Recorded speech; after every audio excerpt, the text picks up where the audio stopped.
You're listening to the eCommerce Minute, your daily dose of e-commerce, tech, and retail news with your hosts, Bart Mraz and John Suter. The show is a production of Sumo Heavy, a digital commerce consulting firm located in Brooklyn, New York, and Philadelphia. Find us on the web at sumoheavy.com. This episode of the eCommerce Minute is brought to you by Frameology. Frameology is simple, beautiful framing for the photos you love. Pick a frame, upload a photo, done. Free shipping on orders over $50. Start shopping at Frameology.com. And eCommerce Minute podcast listeners get 10% off at checkout with the code PODCAST. Frameology. Simple, beautiful framing for the photos you love.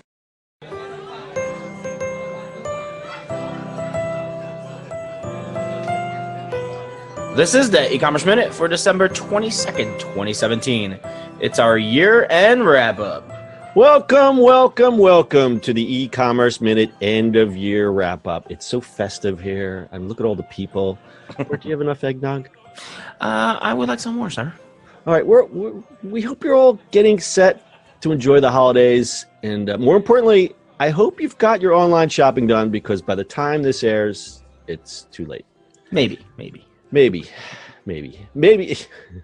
We've had quite a year here at Sumo Heavy. We've launched some great projects, signed some really fantastic clients.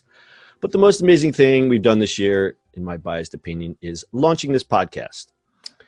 The eCommerce Minute evolved from a nugget of an idea to do some short-form podcasting via the Anchor platform. We did a bunch of shows, and some of them sucked, and then some of them didn't. We kept going. The shows started to suck less. Then we started to publish the show on iTunes, and we found we actually had listeners. We might be onto something. And in November this year, we launched a website at ecommerceminute.co where you can go and read show notes for each podcast, as well as listen to the older shows. In addition, we added an Alexa skill. You can now add the eCommerce Minute to your daily flash briefing on your Amazon devices. So after 180 plus shows, that brings us to today. It's Friday, December 22nd, and this is our last show of the year. Sumo Heavy as a company goes on hiatus for the Christmas holiday, but we'll be back rested and ready to bring you more of your favorite e-commerce podcast. So to close out the year, we're going to go through some of the ups and downs of the year and see who won and who didn't in e-commerce in 2017. So let's begin. And this is probably a loaded question, but I'd like to start off with the easy ones. Bart, who do you think is the e-commerce company of the year? We're going to go with Amazon, obviously. Whoa, there's bells in there. That was easy, right? I mean, Amazon. They're graded on a curve. These get harder. No. I mean, Amazon for obvious reasons. You know, they're the big giant in the U.S. but also for all the other stuff they have, including all the stuff with Alexa built in. You know, that's becoming a huge thing. Obviously, the developer world and hosting and stuff like that, and that is all their cloud services. That's just expanding like crazy. Whole Foods acquisition. Yeah. Oh, hell, Whole Foods acquisition. So they're getting bigger in that space. So they're just becoming the biggie. So. And what do you see for them in 2018? I'm hearing rumblings about them getting into pharma, the drugstore game. Yep, I've heard that one. Obviously, the drone fun things that they're playing with, that's going to be interesting. Yeah, so I'm obviously looking forward to that. Yeah, you love that stuff. Hearing rumblings about cryptocurrency and financial. They're thinking about branching out into financial, like loans. Yes, they're becoming something. They're becoming they run everything. Cue the antitrust violations. Maybe. Who knows? All right, moving on. Who is the e-commerce winner this year? I'm going to take Alibaba for that one. Alibaba for the win. Tell me why. Yeah. Well, they're expanding as Amazon. They're expanding in the Asian markets like crazy. They do the same exact thing, but also, I mean, look at their Singles Day. Yeah. 26 billion. That's 26 billion with a B. Yeah, in one day, that's crazy. What did they sell? Like $2.4 million of lobster and shrimp. $2 million worth of shrimp in 6 hours. That's nothing to sneeze at, and I like me some shrimp. I'll tell you. That's right.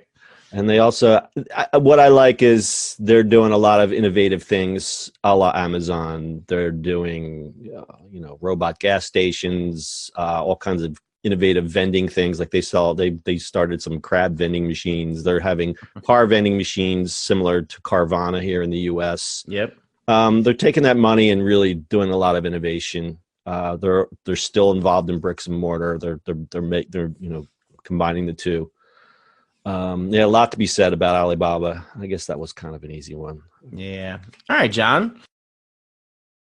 Okay, so moving on. Who was the biggest loser in e-commerce this year? Toys R Us, baby. Ugh. Well, Toys R Us in both retail and online, but really, I mean, obviously retail, but Toys R Us. Well, it probably starts from the bricks and mortar, but well, I mean, Toys R Us because they gave up their online in the beginning to Amazon, and they just kind of dwindled. Do you think that really had an effect? Yes, absolutely. Because it says here, same store sales fell by 7% in the quarter ended October after the bankruptcy announcement. The company sales have fallen 15% compared to this year last time. I mean, it's not good. I think it's not good. It's overall not good. As we said, Amazon really owns the toy game this year, between that and Walmart. And now I'm reading here that they're going to close as many as 200 more stores. That is really sad because Toys R Us was my first big boy job when I was a kid. So it kind of touches me deep inside. So it's a shame. In there. All right, I'm going to mention one other loser, Stitch Fix. They went public last month and they just kind of fallen flat on their face. Yeah. I would say it's a little hard. These boxes. I think Stitch Fix did the exact same thing as Blue Apron. Blue Apron went public too, and it just kind of.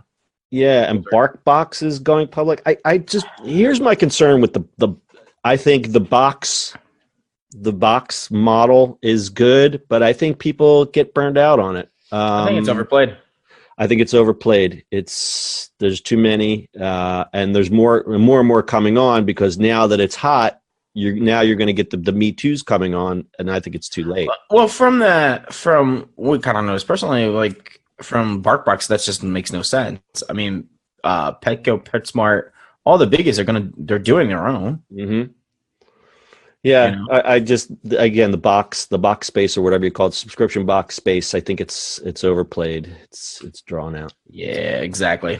All right, so the next category is the best new e-commerce brand. I'm going to take this one. My pick is Brandless. I discovered Brandless just doing research for stories, and I figured as part of my due diligence, I would try them out. And I actually kind of like Brandless.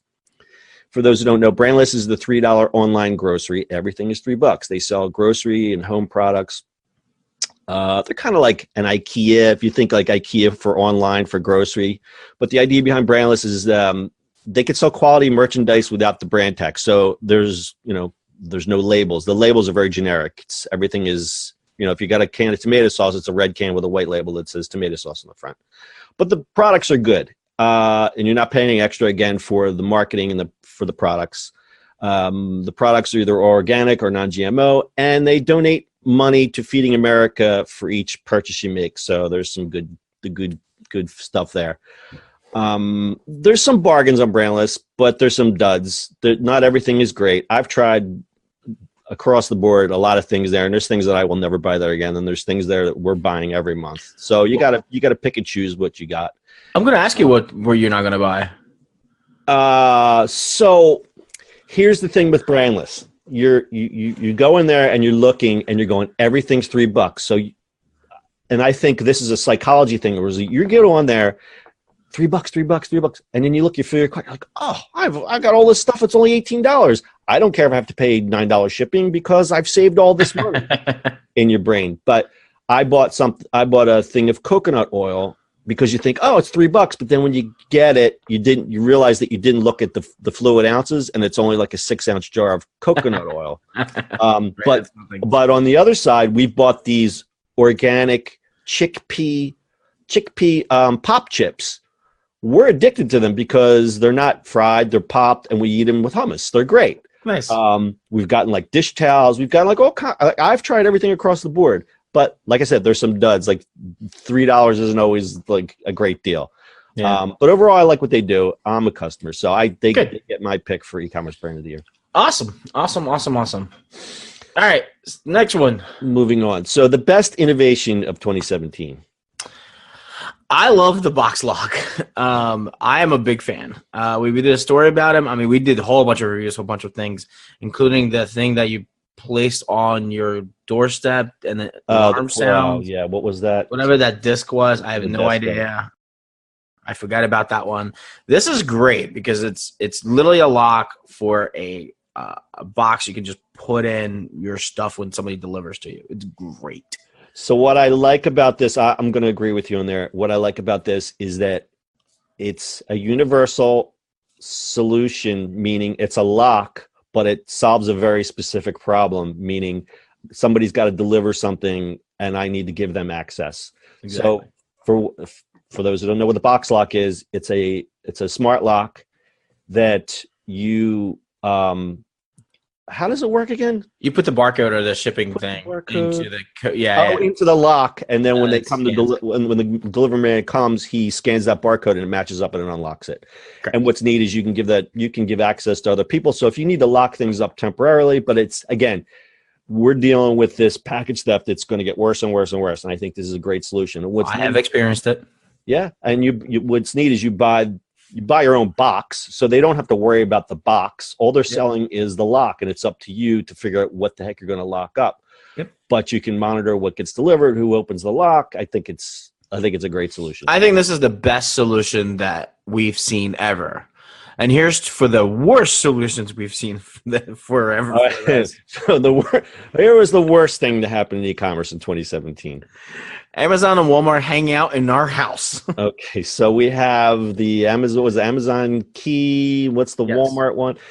So this is basically where you give these jokers access to your house to put packages in your house. So that was trying to solve the package theft problem, but I think it just opens it up to a whole nother category of problems. Yeah, like box lock actually makes sense. This thing, forget it. There's no way. I just don't. I have no words for this one. And the Walmart one, they want to put away your groceries in your refrigerator. The Walmart one took it a step further. You get a grocery order, you give Walmart access to your house, and they come and actually put the groceries away in your refrigerator, which is... I mean, on the other side of it is how many people have their houses clean when you're not around and all that fun stuff, but this is funny. Well, that's where the Amazon... Was it Amazon Key? What's the one? Yeah. That was the idea, is that they would extend it to like TaskRabbits and other cleaning service, handies and whatever, like would come in and clean your house. So why not just give them access so you don't have to be there? But I don't know, people. Can't you just do things anymore? All right, and let's close it out with your predictions for 2018. All right, mobile, obviously, all mobile, all the time, nonstop, just all mobile. That's all I got. all mobile, all the time. Throw your computers in the trash. They're no good. Throw them out. Yes. Chatbots are going to become a thing. Yes. It's just going to be bigger and bigger. I mean, there's going to be failures like crazy on top of it, but it's going to be a thing. Online grocery wars. They will continue. Yeah, you think? Well, here's what's going to happen. Who's going to lose? It's going to be the bricks and mortar grocers that are going to start losing out because of razor thin margins already that they have to deal with. And now if people get accustomed to getting everything delivered, it's not going to be good news. Mm-hmm. Absolutely. Cashierless shopping. Wow, we just saw that today, actually, or this week. Tell me about the Walmart. You saw the story. I didn't get to read it. So apparently, since they bought Jet.com, they have this. They're trying this new store concept called Code 8. It's basically what they're doing is they're going after high net worth urban consumer. So it's like a personal shopper more than anything else. Full Walmart. Okay. But in you just went a little bit of a disconnect. Busy New York moms and a high net worth urban consumer. I had those words. Go to Walmart and pick me up. I don't know. Those words don't just go together. But I know where they're heading. They're trying to head to the Amazon Go concept where it's literally you walk in, you walk out, and there's no registers or anything else. It's just build. I think that's what they're trying to do. We can do a whole show on that. We will. Yeah. I don't think that's there yet, but I think you're going to see it more those kind of things happening. More innovation in that space. Yeah. VR VR and and AR. Just add, yeah, VR and AR. I know that some of this is a little gimmicky. Like some of the luxury brands have rolled out some really goofy things. I know that the furniture stores are winning, and they're like IKEA, VR and AR. I mean, AR is going to be the big furniture thing for a while, I think. Not clothing, though. No, not yet. It will happen, though. It will happen. It will indeed. Anyway. Well, that just about does it for us. It's been a great year. We've got lots of great stuff on the horizon. We're certainly looking forward to 2018. Happy New Year, Bart. Happy New Year, John. You have anything to add? Yeah, let's wrap it up. Let's wrap it up. That's your e-commerce minute for this year. We'll see you on the internet in 2018.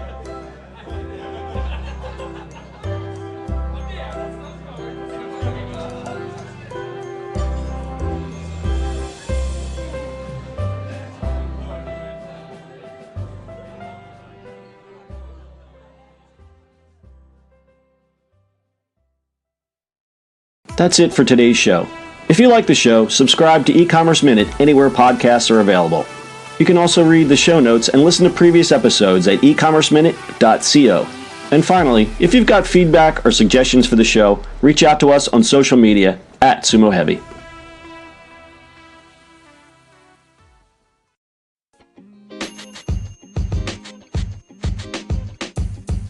The podcast you just heard was recorded with Anchor. If you want to make your own, download the Android or iOS app completely free from anchor.fm/podcast. That's anchor.fm/podcast.